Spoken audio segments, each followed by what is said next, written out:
Why does society hate lovers but likes husbands and wives?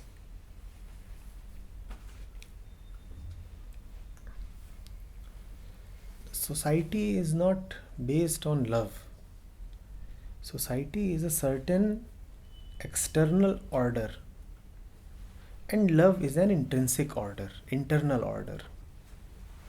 So love and society are different, are opposites. It's simple. Society means man relating to another man on the basis of preset, well laid out rules. It's an external order. So you have to walk on a particular side of the road. I too have to walk on a particular side of the road. Right? And we have to stand in a queue. So man relating to man on the basis of a pre-established order. That is society. And what is love? Love is man relating to man on the basis of an innate order. So the society cannot like love. The external order is dead. The internal order is dynamic, alive, kicking. And the internal order is very, very rebellious. It does not like any external orders. The force of love does not tolerate any external rules, traditions, impositions. It does not like them. So always there is a clash, a dissonance between society and lovers. Society wants an external discipline. Love moves on its own inner discipline. This inner discipline is very beautiful, but it does not conform to external patterns. So society is unable to recognize it or trust it. It is very difficult for society to trust love. In fact, the society cannot trust anything. Society is founded on mistrust. Where there is trust, there is very little space for rules. And the society is all rules and rules and rules. Society can't even trust, and love has faith. Such is the distance between two. How can the two go together? Society says, whenever you give something, take a receipt. Love says, keep on giving and giving without even knowing to whom it is going. How can these two go together?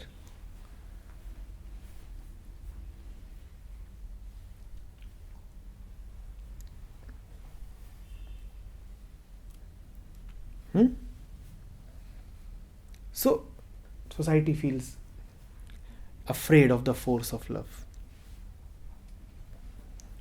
The more there is innate order, the less there is the need for external order.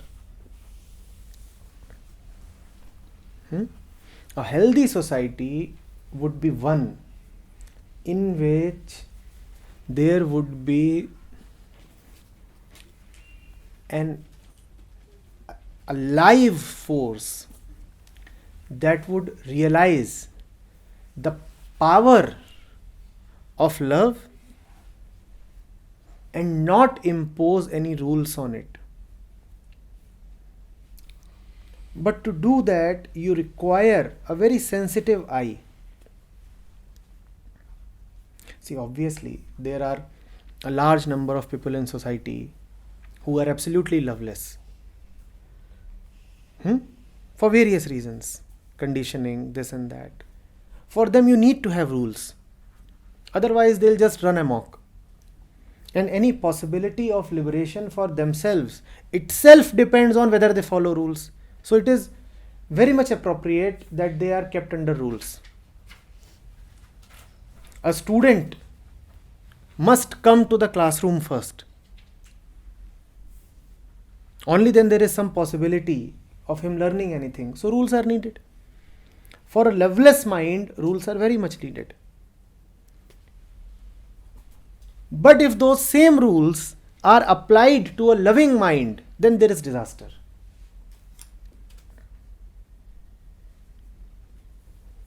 So you need to have an eye that is able to distinguish between these two and not impose the loveless norms upon the loving.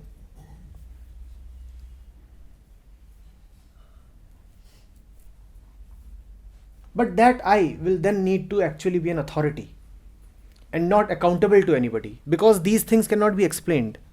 How will you explain why a certain provision, a certain rule was relaxed for one particular person? And it is impossible to demonstrate that this mind is loving and that mind is loveless. So that authority then cannot be accountable to anybody. If you start asking that why did you relax this provision for that man? Why are you relaxing some provisions for the Buddha? It is impossible to show why. Impossible. It is impossible to show why a king climbs down from his throne and bows down in front of a Buddha, and he doesn't do the same to other people. Now, had it been the age of modern liberal values, an impeachment motion would have been brought against the king. And he is distinguishing some kind of linguistic discrimination or racial discrimination or some other kind of discrimination is going on.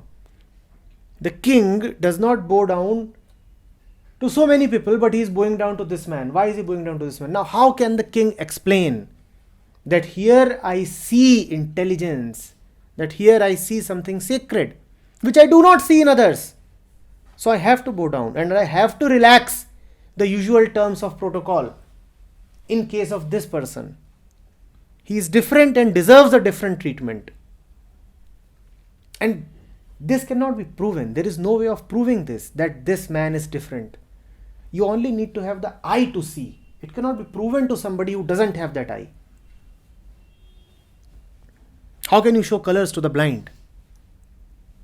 Even to the blind, somehow it can be managed. But how can you show colors to someone who is forcibly closing his eyes?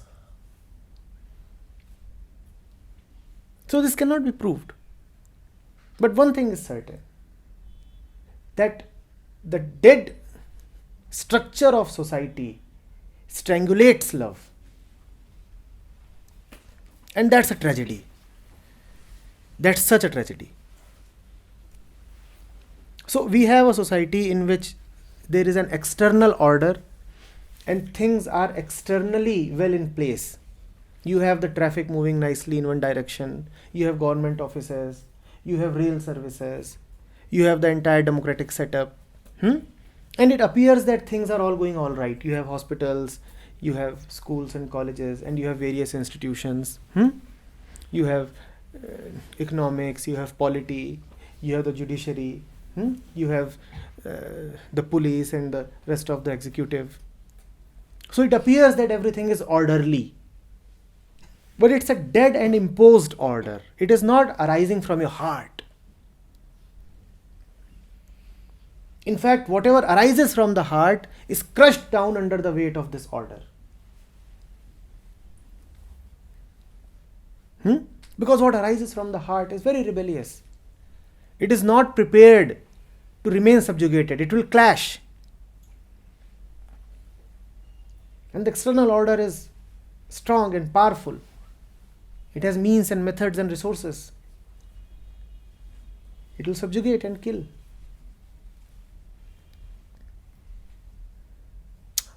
The internal one will rise again. That's another matter. In some other form. One man can be killed, but love cannot be killed. So you can kill a couple of lovers. But love will arise again in the shape of some other body. And ultimately love will triumph. But yes, persons will suffer. Persons can be killed. And they are killed. The inability to recognize consciousness is the worst failure of any kind of social written order.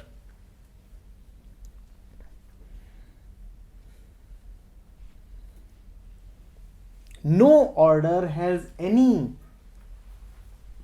provision for recognizing consciousness.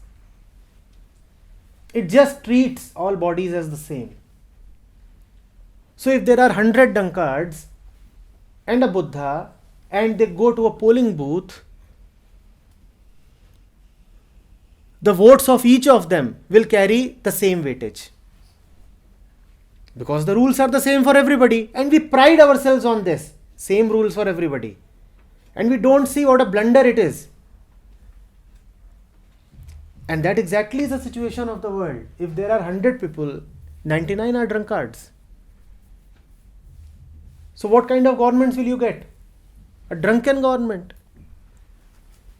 Had it been a conscious society, then the Buddha's vote would have 1,000,000 times more weightage than the weight of your so-called ordinary man. And Buddhas are always in a minority. So their votes will never count. Never count. Whose votes will count? The votes of the drunken masses. That is the inability of any kind of social order. It is made for the masses. And it does not recognize any Buddhahood. In no social order is there any provision, any scope, any relaxation, or any respect for consciousness.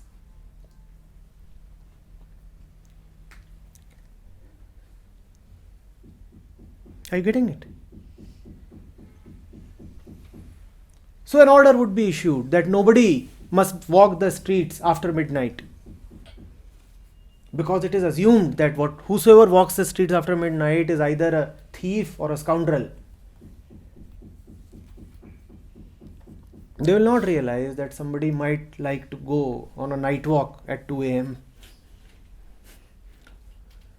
Whosoever goes there would have to meet the weight of the social order. And they are all right, they are very right. Because 99 out of 100 people who are roaming around at 3 a.m.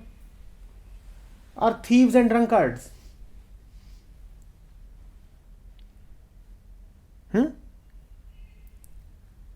That's the shortcoming. It has no eye for love. It has no eye for understanding. It has no eye for consciousness. To take a weighted average of 3 numbers, you must first know their weight, right? To give the vote of the Buddha a special weightage, you must first give special weightage to the Buddha. How can you give his vote special weightage when you do not give the Buddha a special weightage? It's a very Buddha-less society that we have. It's a very un-Buddha-like society that we have. If I do not respect the Buddha himself, why will I respect the value of his vote? First of all, you must have the eye to realize and recognize and respect the Buddha. Only then you can give his words or his opinion some weightage.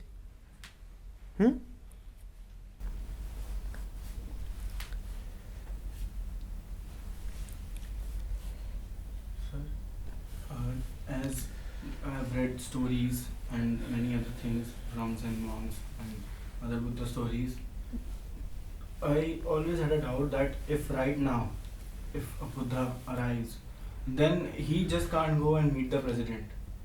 Whereas in the older times, it was the civilization when it was all the kingdoms and all, it was very, very easy for a king. If not easy, a very good possibility. There have been several examples.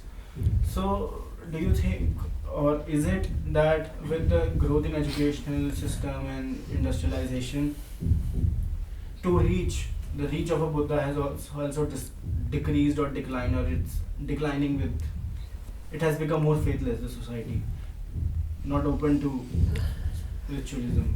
No, see.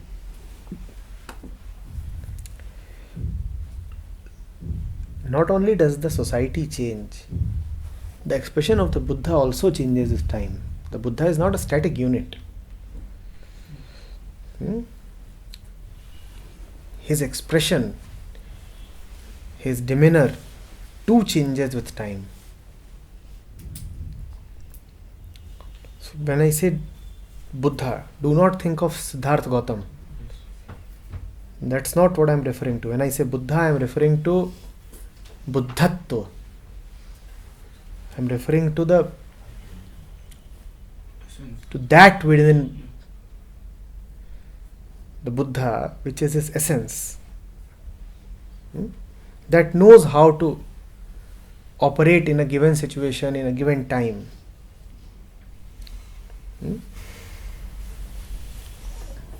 So, you have given the example of the animal in explaining that previous point. So, I would like to have an example. Is there any real life example of love without relationship? Maybe I can understand it better then.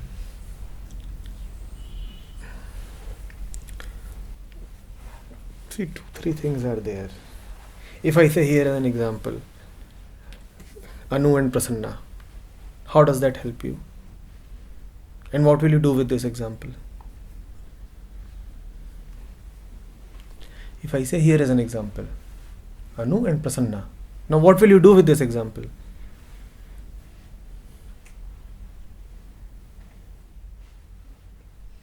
I've given you an example. Now do what you want to do with it. Sir, because from the time of birth, always examples are given to us. Examples always facilitate us anything to understood. And what kind of order is that? Is that the external order or the internal order? I think it's in order, sir. So using the external order of examples, you want to understand the internal order?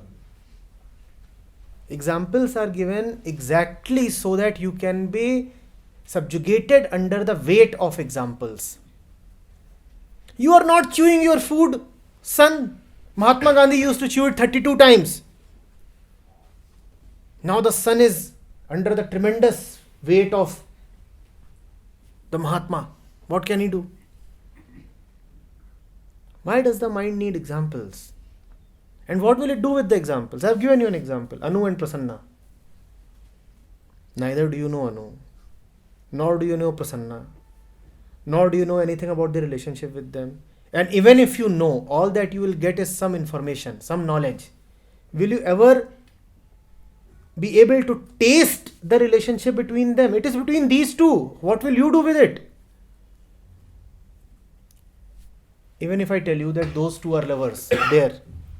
See, those two who are walking hand in hand, they are lovers. Does that make you taste some of the love between them? What will you do with examples in such a case?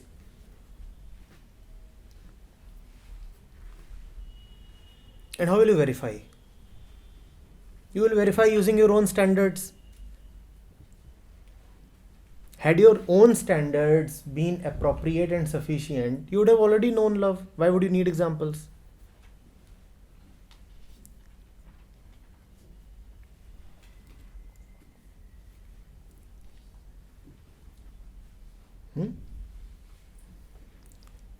Would you love by example? It is only subjugation. When you taste love, would you taste love according to examples? My neighbor is setting such a brilliant example of loving a girl who is 3 inches taller than himself. So I'll follow in his footsteps. Is love something that follows examples? Does it follow examples? Do examples and role models have any place in love?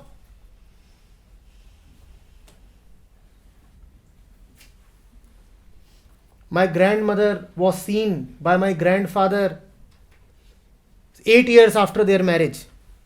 8 years after their marriage, my grandfather first saw the face of my grandmother. Will you follow the example? That used to happen, do you know that? There used to be child marriages where nobody would, actually the kids would be fast asleep. The marriage ceremony would extend over 20, 30 hours and the kids are sleeping and the marriage is going on. And then the kid goes away, sitting on somebody's shoulders.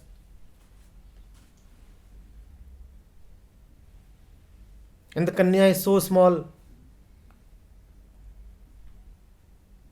She is drinking some milk from her bottle. And then when she gets to the age of 12, then there used to be Gona. You know what Gona is? So then for the first time, the groom will look at the bride. Oh, she is my wife of 10 years.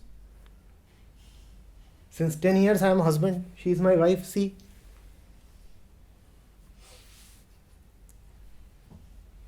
Examples. Glorious examples. And there are other examples. What? Love does not proceed by any convention, by anything that is established, by any tradition of the past. It does not seek to violate them either. It has nothing to do with them. Neither does it go by them, nor does it seek to violate them. It simply is indifferent to them. There is no question of examples or role models or traditions or conventions in love. Or when you start feeling love, would you go and search, can I find a suitable example? Only then I will proceed, otherwise I will tell her or him, whatever.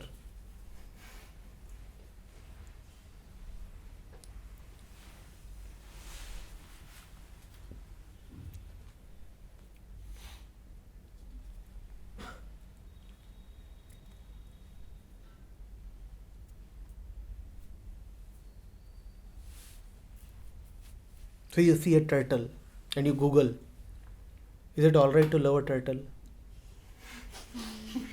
And if you don't get an example, then you drop the turtle. No examples. You might be the first man on this planet who's fallen in love with a turtle. So what? So what? Don't you have the guts? Don't you have love?